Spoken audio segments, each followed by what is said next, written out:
Welcome back. आप देख रहे हैं बनो अपना फाइनेंस मिनिस्टर और अब वक्त आ गया है आपके तमाम सवालों के जवाब देने का। मेरे साथ जुड़े हुए हैं हेमंत उसेगी, CEO wise invest. Hemant, good evening और बहुत बहुत स्वागत है आपका हमारी इस खास पेशकश में। और हमारे पहले दर्शक प्रदीप वर्मा भी हमारे साथ फ़ोन लाइन पर जुड़े हुए हैं। इनकी उम्र 44 साल की है और ये यहाँ पे वेल्थ क्रिएशन करना चाहते हैं। 20 साल का इनका लक्ष्य है। नमस्कार, कैसे हैं आप प्रदीप? हाँ जी, हेलो आपका सवाल जी। हम ले रहे हैं शो पर और जो डिटेल्स आपने हमें दी है उसके मुताबिक आपको जो है SIP के ज़रिए निवेश करना है 20,000 और 5 लाख आप लमसम भी निवेश कर सकते हैं। जी ये मुझे बताइएगा कि आपने इससे पहले कभी म्यूचुअल फंड में निवेश नहीं किया है, इज़ दैट राइट? जी हाँ, मैं अभी अभी नहीं किया, अभी करना चाहता हूँ मैं। ऑलराइट, चलिए हुँ। बहुत समय नहीं हम बिताएंगे। हेमंत, बताइए क्या करना चाहिए इनको? देखिए कविता, हम हमेशा कहते हैं कि सबसे इम्पोर्टेंट रास्ता है जब आप इन्वेस्ट करते हैं, स्पेशली लॉन्ग टर्म के लिए, अपने गोल्स को आप डिफाइन कीजिए और उसमें कुछ इंपॉर्टेंट चीजें आपको ध्यान रखनी है कि आपका टारगेट कितना है, समय कितना है। ये सारी की सारी चीजें बहुत इंपॉर्टेंट हैं। जैसे अगर हम इनके केस में यहाँ पे देखें तो इन्होंने जो टाइम बराबर है, इन्होंने ठीक से डिफाइन किया है, लेकिन टारगेट जो रखा है वो 3 से 5 करोड़ है। अगर मैं इनकी लमसम इन्वेस्टमेंट को 1 मिनट के लिए अगर वो डिस्कस ना करूं, सिर्फ मैं SIP अमाउंट लूं, तो इनका जो टारगेट है वहां तक पहुंचने के लिए 5 करोड़ के लिए उनको जो इन्वेस्टमेंट करनी होगी, अगले 20 साल का जो उनका टाइम होराइजन है वो करीब करीब है 53,000। तो आई थिंक, और दूसरा जो है अगर हम इनकी देखें 3 करोड़ के टारगेट में, तो 30,000 की इन्वेस्टमेंट करनी है। तो जैसा कि हम देख सकते हैं कि जैसा उन्होंने कहा कि उनका टारगेट 3 से 5 करोड़ है। बहुत इंपॉर्टेंट है कि आपका जब आप टारगेट सेट करते हैं तो वो एक डेफिनेट टारगेट होना चाहिए, क्योंकि उसी के ऊपर डिपेंड करता है, क्योंकि आप एज्यूम रेट ऑफ रिटर्न के हिसाब से आप डिसाइड करते हैं कितना पैसा आप इन्वेस्ट करेंगे। तो ये बहुत इंपॉर्टेंट है कि आपका जो टारगेट है वो बिल्कुल सही से एस्टैब्लिश हो। हम क्योंकि इन्होंने 3 से 5 कहा है, तो अब हम अगर इनका 5 लाख की जो इन्वेस्टमेंट है लमसम वो भी कंसीडर करें, तो थोड़ा सा ऑब्वियसली फर्क पड़ेगा। SIP का अमाउंट थोड़ा सा यहाँ पे कम हो जाएगा, तो वो कुल मिला के 47,000 हो जाएगा 5 करोड़ के लिए, और 27,000 हो जाएगा 3 करोड़ के लिए। तो ऑब्वियसली दोनों में उनको थोड़ी एडिशनल सम इन्वेस्ट करने की जरूरत है।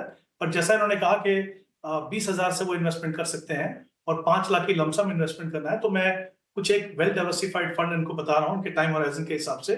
कोटक मल्टी कैप देख सकते हैं, Motilal Oswal large and mid cap, Bandhan core. ये Motilal Oswal large and mid और बंधन कोर जो है दोनों लार्ज एंड मिड कैटेगरी के हैं, और HSBC फ्लेक्सी कैप। इन पांचों फंड में 5-5 हजार पे आप इन्वेस्ट कीजिए, और जो लमसम है वो भी 1.25 लाख ईच चारों फंड में आप इन्वेस्ट कीजिए। और जैसे जैसे पॉसिबल हो, जो बाकी रकम का जो फर्क है उसको आप बढ़ाने की कोशिश कीजिए। बट फिर से मैंने जैसा कहा, अपना टारगेट थोड़ा सा डेफिनेट रखिए, ताकि आपको क्लैरिटी मिले, आपका जो रोड मैप है वो सही से काम करे।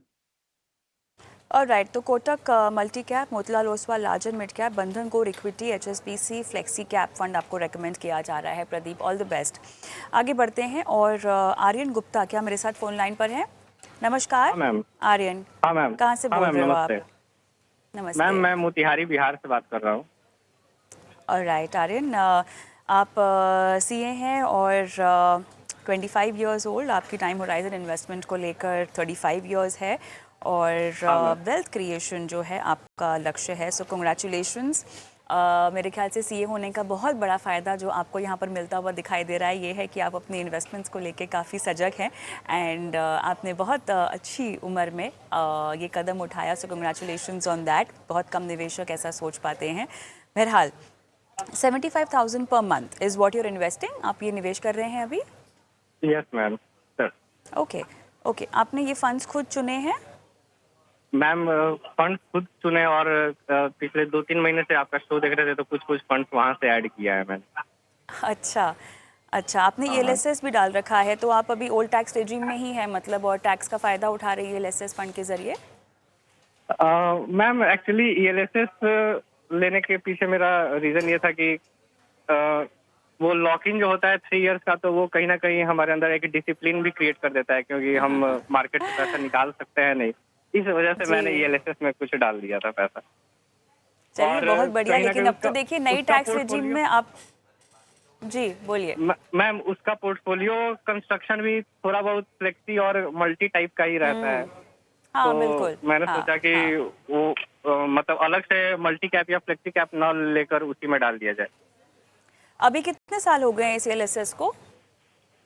मैम एक जो क्वांट ईएलएसएस है वो मैं 2022 से डाल रहा हूँ पैसे। उसमें पहले तो ओके, मैंने 2500 5000 से स्टार्ट किया था। अभी ठीक है, अभी उस और बैंक ऑफ इंडिया ठीक ईएलएसएस है, ये मैंने अप्रैल में स्टार्ट किया है, अप्रैल ठीक है, 24 में। ठीक है। तो टैक्स का फायदा नहीं चाहिए ना, कि चाहिए? नहीं मैम, नहीं मैम, नहीं चाहिए नहीं, अब। नहीं चाहिए ना, ठीक है। तो मेरे ख्याल से अभी 2 साल में आप ट्रेन हो चुके हैं, है ना? आपको पता चल हाँ गया कि हाँ आपकी इन्वेस्टमेंट्स कितनी इंपॉर्टेंट है, तो शायद इसको कंसिडर करना चाहेंगे हेमंत जी निकलने के लिए। बट एनीवेज, हाँ हाँ फंड मिक्स आपका काफ़ी अग्रेसिव है। आपने अपनी रिस्क एपेटाइट शायद कैलकुलेट कर रखी है, अग्रेसिव इन्वेस्टर हैं आप। हाँ मैम, अग्रेसिव में ही अभी आएंगे। अच्छा, चलिए ठीक है। हेमंत सर बताइए, आर्यन कहाँ कहाँ पे बदलाव कर सकते हैं अपने पोर्टफोलियो में? कविता, आई थिंक दो इंपॉर्टेंट एस्पेक्ट है इनके पोर्टफोलियो में। 25 साल की उम्र में 35 साल के टाइम होराइजन के लिए इन्वेस्ट करना, आई थिंक ये बहुत ही बेहतरीन एग्जांपल है। हम हमेशा बात करते हैं पावर ऑफ कंपाउंडिंग और equity as an asset class की जो सही मायने में जो पोटेंशियल है उसका फायदा उठाना वो तभी मिलता है जब आप अपने इन्वेस्टमेंट को लंबा समय देते हैं। दूसरा जो रिस्क है इक्विटी का, वॉलेटिलिटी का, शॉर्ट टर्म मीडियम टर्म में, उसका इम्पैक्ट भी कम करने के लिए दोनों इंपॉर्टेंट चीजें हैं। एक तो लंबा टाइम होराइजन, दूसरा सिस्टमैटिक इन्वेस्टमेंट करना। तो I think in terms of इनकी इन्वेस्टमेंट फिलोसफी, जितना इन्होंने अपने आप को समय दिया वो बहुत ही अच्छा है।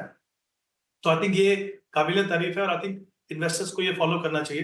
एक इशू है, मुझे लगता है डेफिनेटली उनको रिकंसिडर करने की जरूरत है। उनकी जो इन्वेस्टमेंट है ईएलएसएस के अंदर, उनकी जो सोच ये है कि क्योंकि ईएलएसएस के अंदर हालांकि इनको टैक्सेशन की कोई भी जरूरत नहीं है, टैक्स बचाने की जरूरत नहीं है, सिर्फ इसलिए क्योंकि इन फंड्स में 3 साल का लॉक इन होता है। इन्होंने इसमें इन्वेस्टमेंट किया है, जो मुझे नहीं लगता वो बिल्कुल सही स्ट्रैटेजी है। ऐसे बहुत सारे large and mid cap, multi cap funds हैं जिन्होंने ईएलएसएस से बेहतरीन परफॉर्मेंस किया है। तो ये सोच के कि सिर्फ क्योंकि लॉक इन पीरियड है उनको बेटर रिटर्न मिलेगा, वो बिल्कुल नहीं करना चाहिए। क्योंकि कहीं ना कहीं आप अपने आप को मजबूर कर रहे हैं कि अपना पैसा लॉक इन करें, और अगर आपके पास अपॉर्चुनिटी हो या वो फंड अच्छा नहीं कर रहा हो, आप टैक्स बचाएं तो बात अलग है। जब आपको टैक्स बचाना नहीं, तो मेरा ये मानना है कि आपको ईएलएसएस में बिल्कुल भी इन्वेस्ट नहीं करना चाहिए। आप अपनी उस इन्वेस्टमेंट को, मेरे हिसाब से आप उसको रोकिए। जो एग्जिस्टिंग इन्वेस्टमेंट है, जब तक आप हर इंस्टॉलमेंट की 3 साल कंप्लीट नहीं करेंगे, आप वहां से निकल नहीं पाएंगे। पर फ्यूचर में तो डेफिनेटली मैं आपको कहूंगा कि ये इन्वेस्टमेंट को आप बंद कीजिए, बिल्कुल भी स्ट्रेटेजी अच्छी नहीं है। इनके जो फंड्स की अगर मैं बात करूं ब्रॉडली, अदरवाइज फंड्स इनके पास अच्छे हैं। Quant large and mid cap, Motilal Oswal mid cap, Motilal multi cap और निपॉन स्मॉल कैप, बहुत ही अच्छे फंड्स हैं। अब फ्लेक्सी कैप में इनके पास जेएम फ्लेक्सी कैप है। मैं चाहूंगा कि ऐसे फंड के साथ जाइए जिसका लंबा ट्रैक रिकॉर्ड हो, साइज थोड़ा बड़ा हो, ताकि वो स्टेबिलिटी वहां पे आपको ज्यादा मिले। तो मे बी जेएम की जगह पे आप एचएसबीसी फ्लेक्सी कैप कंसिडर कर सकते हो। पर ये जो 25,000 की इन्वेस्टमेंट दो ईएलएसएस में है, क्वांट में और बैंक ऑफ इंडिया में, वो डेफिनेटली आपको रिकंसिडर करना है। और उसके अलावा जैसे मैंने कहा बहुत सारे फंड्स हैं मल्टी कैप में, लार्ज एंड मिड में, जो इनसे बेटर परफॉर्मेंस दे सकते हैं। तो एक चेंज तो डेफिनेटली मैं चाहूंगा। बट ब्रॉडली जैसा मैंने कहा, सबसे अच्छी बात यह है इन्होंने अपने आप को बहुत लंबा समय दिया है, और जो गलती भी अगर मेरे हिसाब से जो इन्होंने की है उसको ठीक करने का समय भी इनके पास ऑलराइट आर्यन, और कोई सवाल पूछना है आपको हेमंत जी से? क्वांट ईएलएसएस और बैंक ऑफ इंडिया ईएलएसएस का जो एसआईपी मैं स्टॉप करूंगा, तो ये मैं किसमें ट्रांसफर कर दूं? मौजूदा फंड्स में ही आप डिवाइड कर सकते हैं। हेमंत जी क्या कहेंगे? भी कर सकते हैं। नहीं तो और कुछ फंड्स हैं, जैसे हमने पहले भी बात की, बंधन कोर है large and mid cap category में, वो भी अच्छा फंड है। कोटक मल्टी कैप भी एक अच्छा फंड है मल्टी कैप कैटेगरी में। आई थिंक ये फंड्स हैं जिनको आप डेफिनेटली कंसिडर कर सकते हो, क्योंकि अमाउंट ज्यादा है दोनों में, तो आप फंड ऐड कर सकते हो। कुछ एक फंड मैंने आपको बताए हैं, उनको आप कंसिडर कर सकते हो। All the best Aryan. Jassi का सवाल लेंगे, हमारे साथ फोन लाइन पर है। नमस्कार। नमस्कार मैम। कहाँ से बोल रहे हो आप? मैडम मैं अपने वैसे अच्छा, 2 पोर्टफोलियो हैं आपके, आप ही के हैं कि किसी और के भी दिए हैं आपने? एक तो मैम मेरा है, एक मेरी वाइफ का है। Okay.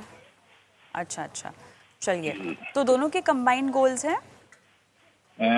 10 से 15 साल का है मैम हमारा टारगेट। 10 से 15 साल, ठीक है। जी।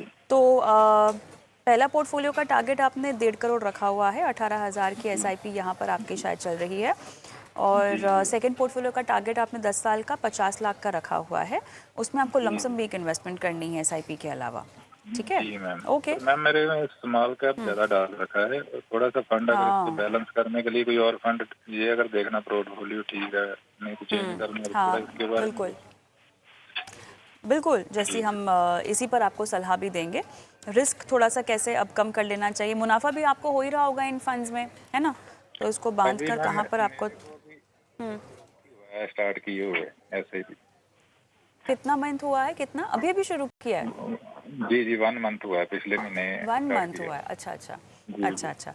चलिए कोई बात नहीं, बताते हैं आपको कैसे आगे बढ़ना चाहिए। हेमंत जी बताइए, फंड्स तो काफ़ी सारे हैं बट 2 पोर्टफोलियोज़ हैं, इनका और इनकी वाइफ़ का।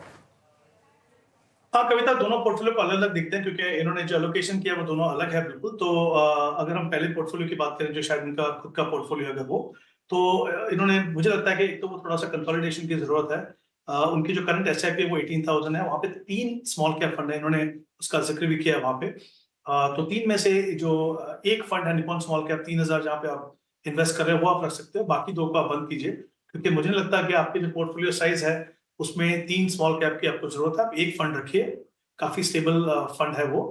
उसके अलावा जो और फंड्स हैं उनके पास, मोतीलाल मिड कैप 4,000 वो आप कर सकते हैं, उसको आप बने रहें।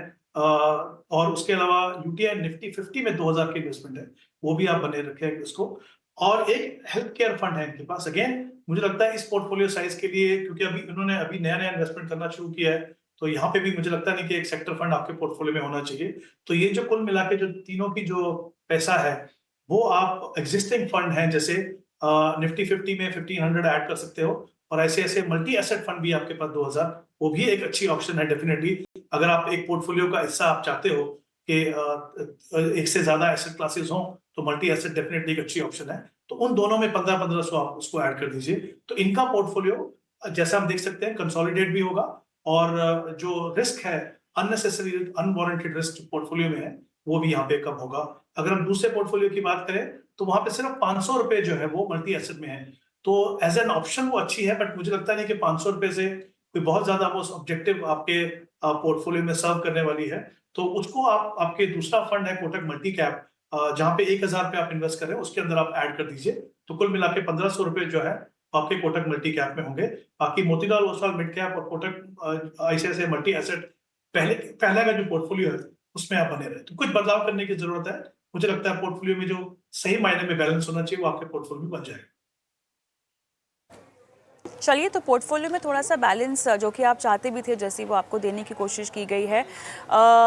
सलाह में अगर आप फंड्स का नाम नहीं अभी नोट डाउन कर पाए हैं तो कोई बात नहीं, चैनल के यूट्यूब पे जाके आप देख लीजिएगा। बट उसके अलावा और कोई सवाल? मैडम मैं 50 के का लमसम के बारे में पूछना था, और जेएम फ्लेक्सी कैब में रखना है या इसको निकाल देना मैम, इसका बारे में थोड़ा सा बताना। यहाँ पर आपको एचएसबीसी का फ्लेक्सी कैप रेकमेंड किया जा रहा है जेएम फ्लेक्सी कैप के जरिए, और लमसम को जी निकाल इसमें रखना है या इसको निकाल दें जेएम फ्लेक्सी कैब को, जो 4,000 जी करने। हेमंत जी कुछ कह रहे हैं आप? जी मैं कह रहा था कि बिल्कुल सही है वो। जेएम फ्लेक्सी कैप हमने पहले वाले क्वेश्चन में भी बात की थी, वहां पे एचएसबीसी हाँ, फ्लेक्सी कैप देख सकते हैं ये। और 50,000 की जो इन्वेस्टमेंट की बात कर रहे हैं, वो 2 एग्जिस्टिंग फंड जो है, कोटक मल्टी कैप वहां पे 35,000 के लिए, और मोतीलाल ओसवाल मिड कैप में 50,000 इन्वेस्ट कीजिए। तो इस तरीके से एग्जिस्टिंग फंड्स के अंदर जो लमसम इन्वेस्टमेंट है वो आप कर सकते हैं। चलिए, all the best. Sitaram ji मेरे साथ अब फोन लाइन पर है, नमस्कार। हाँ नमस्कार मैम। कैसे हैं, कहाँ से बोल रहे हो आप? मैम मैं अजमेर जिले से, राजस्थान से बोल रहा हूँ। अच्छा, 26 साल के हैं और आपने अपनी इन्वेस्टमेंट की शुरुआत कर ली है, कॉन्ग्रेचुलेशंस। हाँ मैम, धन्यवाद मैम। अच्छा, एचडीएफसी का small cap, HSBC mid cap है आपके पास पोर्टफोलियो में। 2,000 रुपये से अपने इन्वेस्टमेंट को और भी बढ़ाना है। एलएनटी मिड कैप तो आपके पास, ठीक है, ये नाम बदल गया। ओके, 20 से 25 साल तक निवेश करना चाहते हैं। कब से इन्वेस्टमेंट की शुरुआत की है आपने? इसी साल से? नहीं मैम, ये दिसंबर 2017 से ऐसा? चालू कर रखा था। अरे 7 वाह, साल हो गए मैम। अच्छा दोनों में अच्छा हजार अच्छा। हाँ हाँ हाँ हाँ हाँ। मैम। तो आपने, तो तभी आपने कैसे अपनी पॉकेट मनी से शुरुआत की थी इन्वेस्टमेंट की 7 साल पहले? नहीं मैम, नहीं मैम, उस टाइम छोटी जॉब करता था मैं, पढ़ाई छोटी तो सी पहले जॉब छोड़ दी करते थी थे? मैंने। हाँ। अच्छा अच्छा अच्छा। तो म्यूचुअल फंड के अलावा भी आप स्टॉक्स वगैरह में इन्वेस्ट करते हैं क्या? नहीं मैम, इतनी जानकारी नहीं है मुझे। अच्छा, तो म्यूचुअल फंड में ही आप निवेश करते हैं और हाँ। फंड्स पर किसने आपको सलाह दी? मैम मैं वहाँ कहीं जॉब करता था, जो वहाँ पे कोई सर थे, उन्होंने मुझे ये चालू करवाया था। खुश हैं अपने पोर्टफोलियो में परफॉर्मेंस को देखकर फंड्स की? हाँ मैम, बढ़िया है, कोई दिक्कत नहीं है, लेकिन एक बार मुझे ये भाई सही है या इसी में चलने दूँ या चेंज बताते करूँ, हैं। ये कंफर्म करना था। तो एक बात बताओ मुझे आप, 20 से हाँ। 25 साल के बाद कोई कॉर्पस इकट्ठा करना है, कोई खास राशि जो इकट्ठा करनी है जिसके लिए इन्वेस्टमेंट कर रहे हो? मैम ये तो बच्चों की पढ़ाई के लिए या बच्चों की शादी के लिए, ठीक है। बाकी तो कोई वो विशेष वो नहीं है। चलिए, ठीक है, क्योंकि अगर एक नंबर मिल जाता है तो आपको प्लानिंग करके देना आसान हो जाता है। हम आपको बता पाते हैं कि आप कितना निवेश करें। अभी फ़िलहाल मेरे ख्याल से आप 2000 कर रहे हैं और 2000 से इसको बढ़ाना चाहते हैं। बच्चों की पढ़ाई लिखाई शादी का आपका लक्ष्य है। बताते हैं कि आप कितना जोड़ पाएंगे।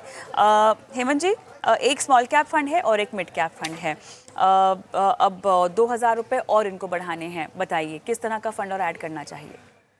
जी कविता, देखिए इनका जो समय है, टाइम होराइजन वो 20 से 25 साल है। जाहिर सी बात है, इतने लंबे समय के लिए अगर आप मिड कैप स्मॉल कैप में इन्वेस्ट करते हैं तो आपको रिटर्न कहीं बेहतर मिलेगा किसी भी लार्ज कैप फंड से। बट आई थिंक एक इंपॉर्टेंट एस्पेक्ट है ये समझते हुए कि इक्विटी खुद से एक एग्रेसिव एसेट क्लास है।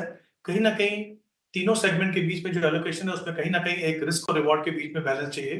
तो अभी की जो करंट इन्वेस्टमेंट है इनकी दोनों, एक स्मॉल कैप फंड में एक मिड कैप फंड में, तो ऑब्वियसली वो एडवाइजेबल नहीं है कि पूरा पैसा आप इन दो एग्रेसिव सेगमेंट में रखें।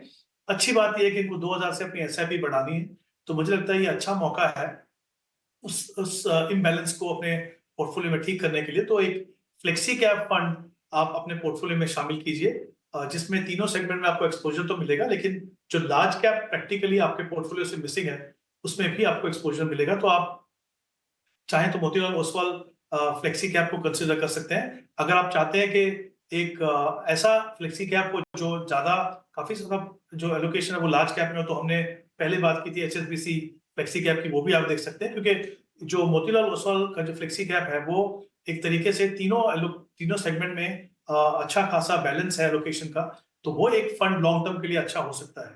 तो मुझे लगता है कि जैसा मैंने कहा कि दोनों फंड आप उसमें बने रह सकते हो। अपने सेगमेंट के काफी अच्छे फंड हैं, पोटेंशियल है उनमें आगे भी जाके परफॉर्म करने का। बट इंपॉर्टेंट है, ये आपके पास मौका है कि आप लार्ज कैप में अपनी एलोकेशन को एटलीस्ट इनिशिएट करें पोर्टफोलियो। तो एक फ्लेक्सी कैप फंड आप देख सकते हैं। और राइट, कुछ और पूछना है आपको हेमंत सर से? मैम सीताराम जी, क्वेश्चन हो रहे मैम। मैम एक पूछिए क्वेश्चन ना, है पूछिए। मैम, जो पहले ये मैम एलएनटी का मिड कैप था मेरे पास, ये एचएसबीसी जो वो आया था ना मर्ज, हाँ जो मैम हाँ, एलएनटी से एचएसबीसी में हुआ, जो मैम आने वाले समय में मुझे इससे कोई दिक्कत तो नहीं होगी? नहीं, उसमें किसी भी तरह की दिक्कत नहीं होनी चाहिए। हेमंत जी, शायद आपसे भी सुनना चाहेंगे वो यही जवाब। नहीं कविता, बिल्कुल कोई दिक्कत नहीं होगी। अब तो काफी टाइम हो जी गया एक्चुअली। जी। ये जो मर्जर था उसको हुए हुए तो काफी समय हो गया है, और हमने देखा है कि फंड की परफॉर्मेंस जो है वो काफी कंसिस्टेंट है। मैं ये नहीं कहूंगा कि एचएसबीसी का मिड कैप वो जो है बेस्ट परफॉर्मिंग फंड होगा मिड कैप में, बट वो तो ऐसा है कि हर 6 महीने में, एक साल में जो टॉप परफॉर्मिंग फंड है वो बदलते रहते हैं। एज लॉन्ग एज आपका जो फंड है वो कंसिस्टेंटली पीयर ग्रुप की एवरेज से अच्छा परफॉर्म कर रहा है, आप उसके अंदर बने रह सकते हो। बट एज सच जैसे उन्होंने सवाल पूछा कि उसमें कोई दिक्कत होगी, मुझे नहीं लगता कोई भी उसमें दिक्कत है। आप डेफिनेटली उस फंड में बने रह सकते हो। और राइट, चलिए, all the best Sitaram ji अपने पोर्टफोलियो को लेकर। और इसी के साथ हेमंत सर, धन्यवाद, आपका समय निकाला और दर्शकों का मार्गदर्शन किया, उनकी लाइफ फाइनेंशियल प्लानिंग की आज शो पर। बहुत बहुत धन्यवाद।